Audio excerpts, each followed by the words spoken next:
नाचे दरबार की जय। नवरात्रि के 5वें दिन स्कंद माता की पूजा की जाती है। आइए माता की स्तवन करते हुए पूजा प्रारंभ करते हैं, कथा प्रारंभ करते हैं।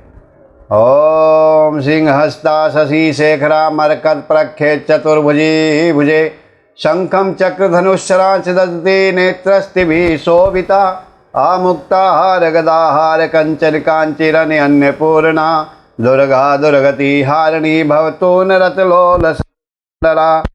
दुर्गा देवेभ्यो महालक्ष्मी महासरस्वती देवताभ्यो जगज्जननी महागौरी पार्वती देवता नमः। ओम ऐं ह्रीं क्लीं चामुंडाय विच्चे। स्कंद माता की कथा।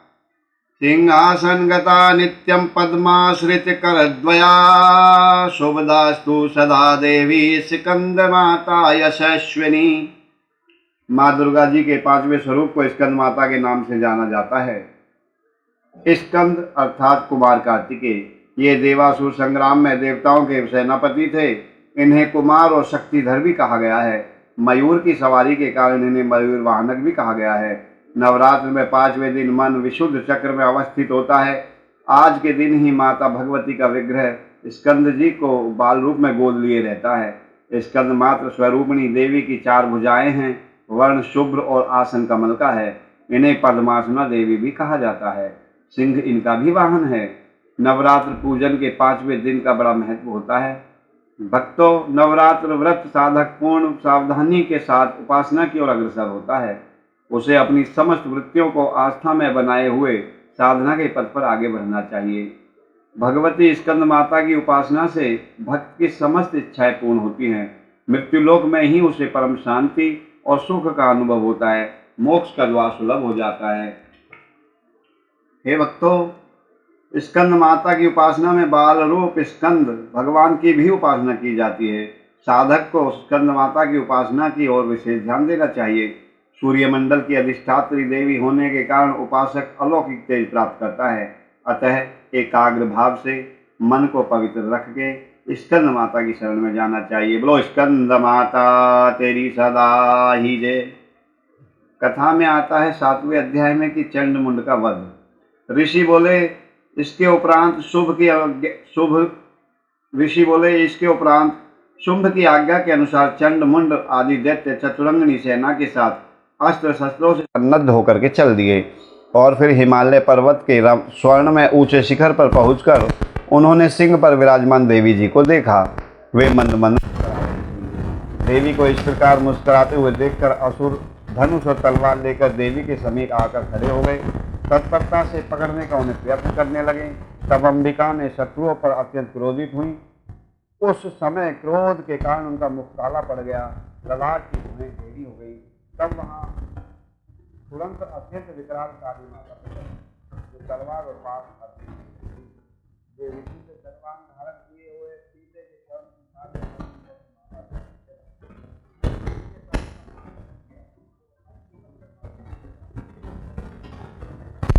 जान पड़ती थी।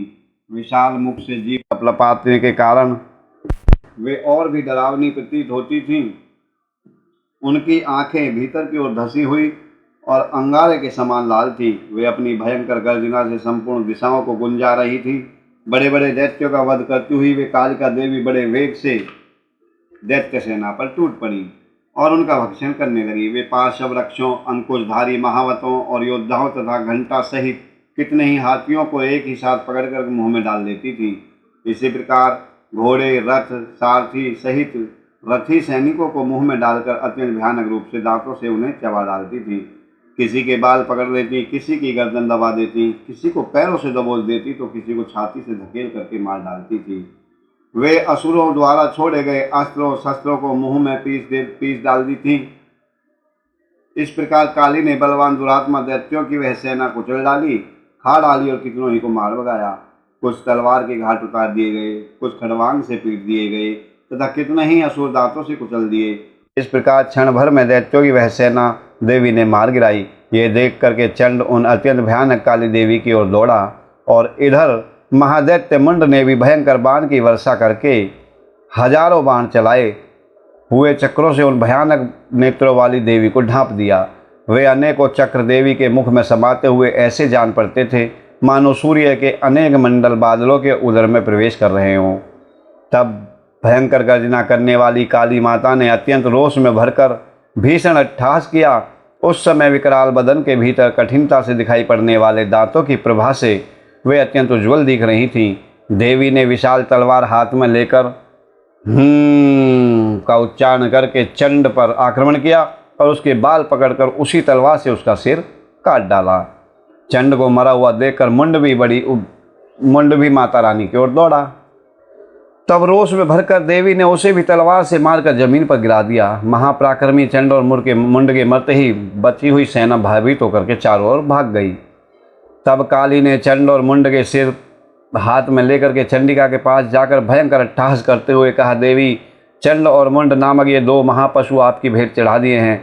अब इस युद्ध यज्ञ में शुंभ और निशुंभ का वध आप स्वयं करना। ऋषि बोले। अपने सन्मुख लाए गए चंडमुख नामक दैत्यों को देख करके कल्याणी चंडिका ने मधुर वाणी में काली से कहा, हे देवी कालिके, क्योंकि तुम चंड और मुंड को लेकर के मेरे पास आई हो, इस कारण संसार में अब तुम चामुंडा के नाम से भी विख्यात हो जाओगी। तो आप देखते हैं हरिद्वार हम जाते हैं तो वहाँ चंडी देवी का मंदिर है, वही ये चामुंडा मैया हैं। ऋषि कहते हैं, चंड और मुंड नामक दैत्यों के साथ साथ बहुत सी सेना का संहार हो जाने पर दैत्यों का प्रतापी राजा शुंभ अत्यंत क्रोधित हुआ और उसने दैत्यों की संपूर्ण सेना युद्ध के लिए कूच करने की आज्ञा दी। आज उदायुद्ध नामक 86 दैत्य सेनापति अपनी सारी सेना लेकर के युद्ध के लिए प्रस्थान करें। कंबू नामक 84 सेनापति भी अपनी सेना लेकर के युद्ध क्षेत्र में पहुंच जाएं और मेरी आज्ञा से 50 करोड़ वीर्य कुल के तथा धूम्र कुल के 100 असुर सेनापति अपनी अपनी सेना के साथ कूच करें। कालक, दोहर, मौर्य और काल के असुर भी मेरी आज्ञा के अनुसार प्रस्थान करें। भयंकर शासन करने वाला दैत्यराज शुंभ इस प्रकार आज्ञा देकर स्वयं भी सहस्रों सेनाओं के साथ युद्ध के लिए चल दिया। दैत्यों की इस भयंकर सेना को आती देख चंडिका ने अपने धनुष की टंकार से पृथ्वी और आकाश के बीच के भाग को गुंजायमान कर दिया। हे राजन, उस समय देवी के सिंह ने भी बड़ी गर्जना की। फिर अंबिका ने घंटा बजाकर उस गर्जना को और भी दुगना कर दिया। धनुष की टंकार, सिंह की गर्जना एवं घंटे की ध्वनि से संपूर्ण दिशाएं गूंज उठी। उस भयंकर शब्द से काली ने अपने विकराल मुख को भी फैलाया, जिससे वे विजयनी हुई। उस शब्द को सुनकर दैत्य सेनाओं ने चारों ओर से आकर चंडिका देवी को, सिंह को तथा काली देवी को क्रोधपूर्वक घेर लिया। हे राजन, उसी समय असुरों के विनाश तथा देवताओं के उत्थान के लिए ब्रह्मा, शिव, कार्तिकेय, विष्णु तथा इंद्र आदि देवों की शक्तियाँ जो अत्यंत पराक्रम और बल से संपन्न थीं, उनके शरीर से निकल कर उन्हीं के रूप में चंडिका देवी के पास गईं। जिस देवी का जैसा रूप वैसे ही उनके आभूषण और भूषण तथा वाहन थे। उन्हीं वस्तुओं से संपन्न होकर वे देवी शक्तियाँ असुरों से युद्ध करने के लिए आईं। सबसे पहले ब्रह्माणी जो हंस युक्त विराजमान पर बैठी थी, अक्ष सूत्र तथा कमंडल से सुशोभित थी, उपस्थित हुई। महेश्वर की शक्ति माहेश्वरी वृषभ पर विराजमान होकर आईं। हाथों में सुंदर त्रिशूल और महासर्पों के कंकड़ पहने हुए, मस्तक पर चंद्र रेखा से विभूषित तो वहां आ पहुंची। कार्तिकेय जी की शक्ति गुहु रूपणी कुंवारी अंबिका उन्हीं का रूप धारण करके सुंदर मोर पर आरूढ़ होकर के हाथ में शक्ति लेकर के दैत्यों के युद्ध करने के लिए आई। इसी प्रकार विष्णु जी की शक्ति वैष्णवी गरुड़ पर सवार होकर शंख, चक्र, गदा, शांग, धनुष तथा खड़ग हाथ में लिए आई। यज्ञ वाराह का विचित्र रूप धारण करके वे भगवान विष्णु की वाराह शक्ति ऐसा ही रूप धारण करके वहाँ आई। नरसिंह के समान शरीर धारण किए गर्दन के बालों को फटकारने से आकाश के तारों को बिखेरती हुई नरसिंह की शक्ति वहां आ पहुंची। इसी प्रकार देवी की शक्ति 1000 नेत्र वाली वज्र हाथ में लिए गजराज ऐरावत पर बैठकर आई। इंद्र का जैसा रूप है वैसा ही रूप उन माता रानी का भी था। तदनंतर उन देव शक्तियों से घिरे हुए महादेव जी ने चंडिका से कहा, मेरी प्रसन्नता के लिए तुम शीघ्र ही उन असुरों का संहार करो। तब देवी के शरीर से भयंकर उग्र रूप धारण किए हुए चंडिका शक्ति प्रकट हुई, जो सैकड़ों गीदड़ियों की भांति आवाज़ करने लगीं। उस अपराजिता देवी ने धूमिल जटा वाले भगवान भोलेनाथ से कहा, भगवान आप शुंभ निशुंभ के पास दूत बन करके जाइए और अति घमंडी शुंभ निशुंभ एवं अन्य असुरों युद्ध के लिए वहाँ उपस्थित हों। उनसे कहना कि दैत्यो तुम्हें यदि जीवित रहना चाहते हो तो पाताल लोक को लौट जाओ। इंद्र को तीनों लोकों का राज्य मिल जाए और देवता यज्ञ भाग को भोग करें। यदि तुम्हें अपने बल का अभिमान हो और युद्ध की अभिलाषा हो तो आ जाओ, तुम्हारे मांस से मेरी योगिनियाँ तप्त हो जाएंगी। क्योंकि भगवती ने भगवान शिव को अपना दूत नियुक्त किया था, इस कारण वह शिवदूती के नाम से संसार में विख्यात हुई। भगवान शिव के मुख से देवी के वचन सुनकर वो महादैत्य अत्यंत क्रोधित हुए और जहाँ कात्यायनी विराजमान थी उस ओर को चल दिए। इसके पश्चात उन दैत्यों ने देवी के ऊपर बाण, शक्ति, रिष्टि आदि अनेक शस्त्रों की वर्षा आरंभ कर दी। तब देवी ने भी खेल में धनुष की टंकार की और उससे छोड़े हुए बाणों द्वारा दैत्यों के चलाए हुए सभी शक्ति बाण फरसों को काट डाला। फिर काली देवी उनके आगे आकर अपने शूल के प्रहारों से शत्रुओं को फाड़ दी तथा खड़वांग से उनका कचूमन निकालती हुई युद्ध क्षेत्र में विचरने लगी। ब्रह्मा ने जिस ओर जाती अपने कमंडल का जल छिड़ककर शत्रुओं के तेज को पराक्रम को नष्ट कर देती। महेश्वरी ने त्रिशूल से, वैष्णवी ने चक्र से तथा अत्यंत क्रोधित हुई कुमार कार्तिकेय की शक्ति कुमारी ने दैत्यों का संहार आरंभ कर दिया। इंद्र की शक्ति ऐन्द्री के प्रहार से सैकड़ों दैत्य घायल होकर के रक्त बहाते हुए भूमि पर गिर पड़े। वाराही शक्ति ने अपने थुतुन की मार से अनेक दैत्यों को मार डाला और दाढ़ों के अग्रिम भाग से कितनों ही की छाती चीर डाली तथा अनेक दैत्य चक्र का द्वारा काट डाले। नारसिंही शक्ति अपने नखों से अनेकाएक महादैत्यों को विदीन करके खाती हुई आकाश तथा दिशाओं को गुंजायमान करने वाला सिंहनाद करती हुई युद्ध क्षेत्र में विचरने लगी। शिवदूती के प्रचंड अट्टहास से भयभीत होकर के अनेक असुर भूमि पर गिर पड़े जिन्हें शिवदूती ने उसी समय अपना ग्रास बना लिया। इस प्रकार क्रोधित हुई मातृगणों द्वारा विविध उपायों से वो बड़े बड़े असुरों का संहार होता देख करके दैत्य सैनिक भाग खड़े हुए, जिन्हें शिवदूती ने उसी समय अपना ग्रास बना लिया। इस प्रकार क्रोधित हुई मातृगणों द्वारा विविध उपायों से बड़े बड़े असुरों का संहार होता देख दैत्य सैनिक भाग खड़े हुए। तब दैत्य सेना को युद्ध से भागते देख रक्तबीज नामक महादैत्य कुपित होकर युद्ध के लिए आगे बढ़ा। उसके शरीर से जब रक्त की बूंद गिरती तब उसी के समान महान शक्तिशाली एक अन्य महादैत्य पृथ्वी पर उत्पन्न हो जाता। वह महाअसुर रक्तबीज तथा गदा हाथ में लेकर के इंद्र की शक्ति से युद्ध करने लगा। तब ऐन्द्री ने अपने वज्र से रक्तबीज पर प्रहार किया। वज्र से घायल होने पर उसके शरीर से रक्त बहने लगा, जिससे उसी के समान महापराक्रमी योद्धा उत्पन्न होने लगे। उसके शरीर से रक्त की जितनी बूंदें गिरी उनसे उतने ही दैत्य उत्पन्न हुए। वे सभी रक्तबीज के समान वीर्यवान, कुलवान, बलवान तथा पराक्रमी थे।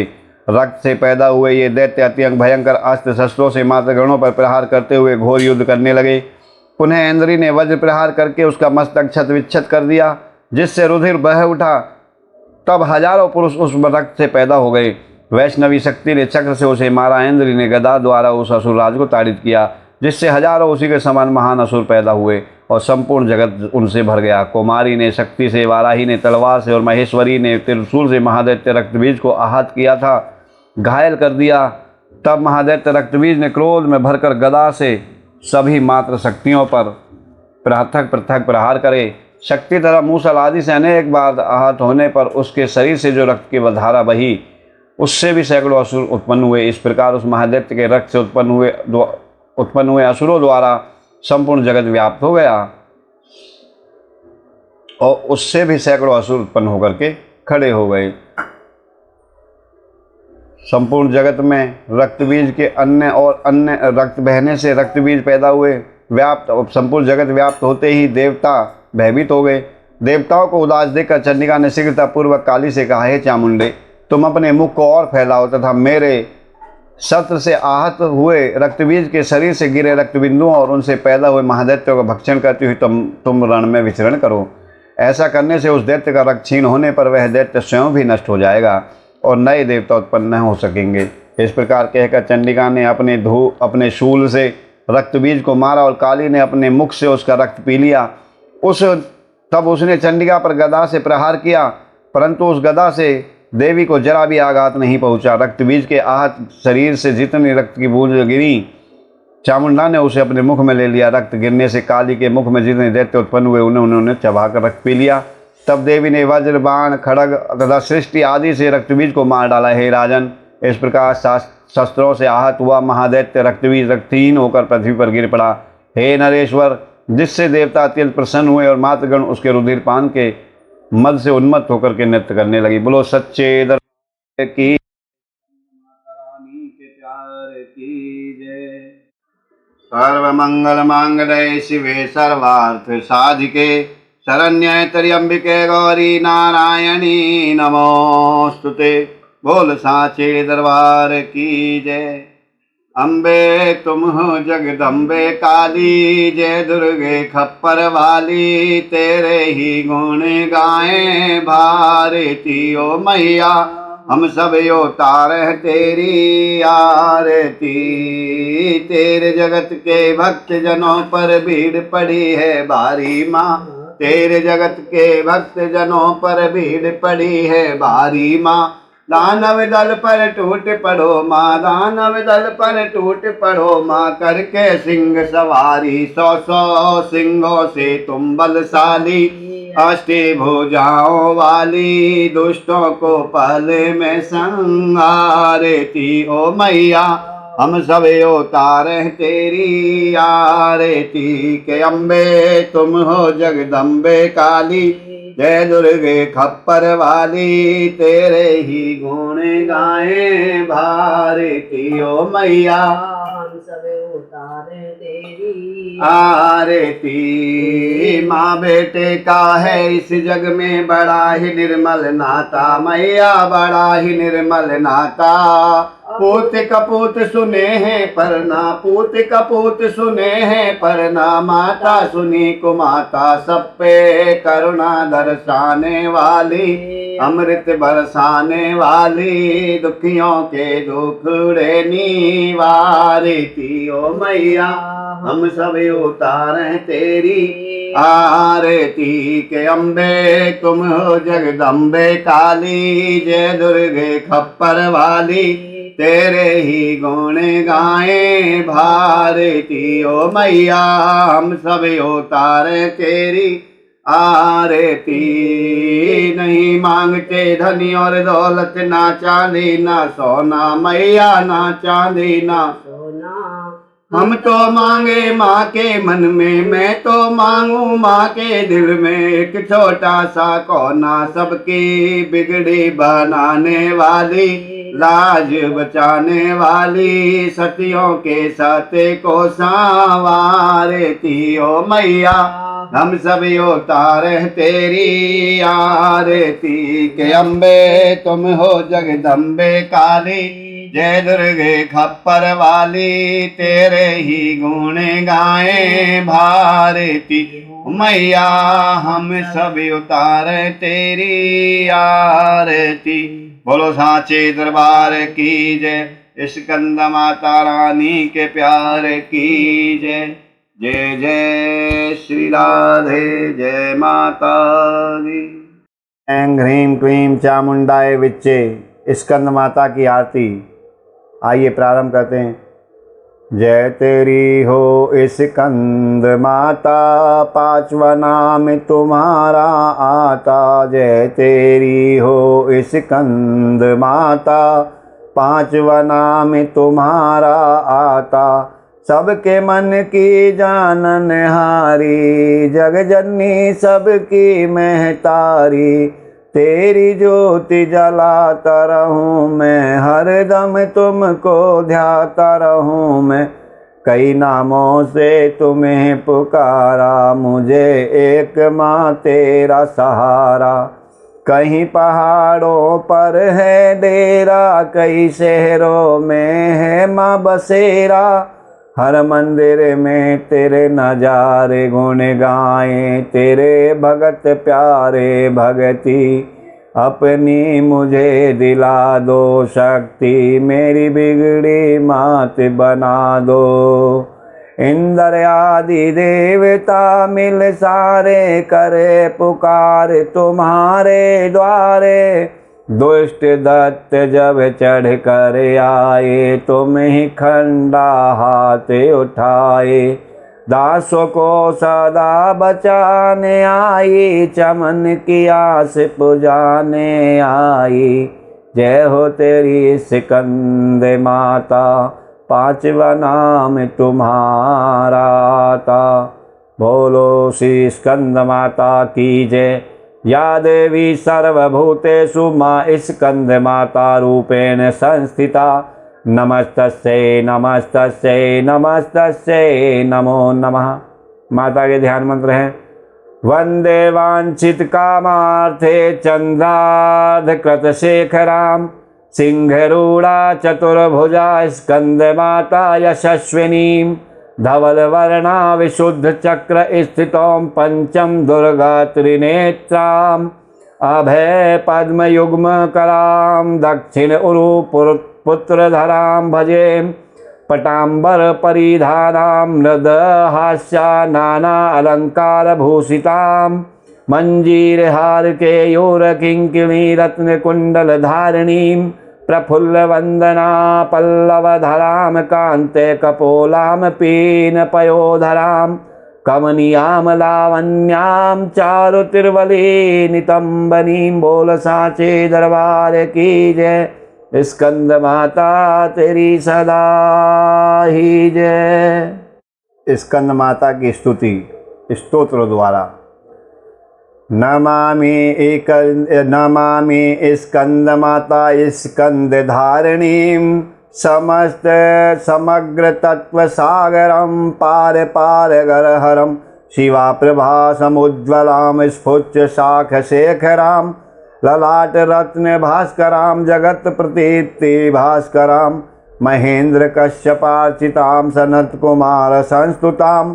सुरासुरेन्द्र वंदिता यथात निर्मलाद्भुताम्। अतर्क्यरोचिरु विजां विकार दोष वर्जितां। मुमुक्षुभिर्विचिन्तितां विशेष तत्वमुच्चितां। नाना अलंकार भूषितां मृगेन्द्र वाहनाग्रजां। सुशुद्ध तत्वतोष्वणां त्रिवेदमारभूषणां। सुधार्मिकोपकारिणी सुरेन्द्र वैरिघातिनीं। शुभां पुष्पमालिनीं स्वर्णकल्पशाखिनीं। तमोऽन्धकारयामिनीं शिवस्व भावकामिनीं। सहस्रसूर्यराजिकां धनञ्जयोग्रकारिकां। सुशुद्धकालकन्दला शुभ्रडवरन्दमज्जुलां। प्रजायनी प्रजावती नमामि मातरं सतीं। स्वकर्मकारणे गतिं हरिप्रचाय पार्वतीं। अनन्तशक्तिकान्तिदां यो अर्थभुक्तिमुक्तिदां। पुनः पुनर्जगत्तितां नमाम्यहं सुरार्चितां। जयेश्वरी त्रिलोचने प्रसीद देवी पाहि मां। प्रसीद देहि पावि मां। बोलो सच्चे दरबार की जय। माता का कवच मंत्र है। ऐं बीजालिंका देवी पद्मयुग्म धरा परा। हृदयं पातु सा देवी कार्तिकेयूता। श्रीं ह्रीं हूं ऐं देवी पर्वस्या पातु सर्वदा। सर्वांग में सदा पातु स्कंद माता पुत्र प्रदा। वाणामृते हुं फट बीज समन्विता। उत्तरायास्सा तथाग्ने च वारुणेन सत्य अवतु। इंद्राणि भैरवी चेवासितांगी च संहारिणी। सर्वदा पातु माँ देवी चान्यायासु ही दिक्षुवे। ये माता की स्तुति है। इसी प्रकार स्कंद माता की पूजा पाठ करके हम उनका आशीर्वाद ग्रहण करते हैं। बोलो सच्चे दरबार की जय। स्कंद माता रानी के प्यार की जय। जय माता दी।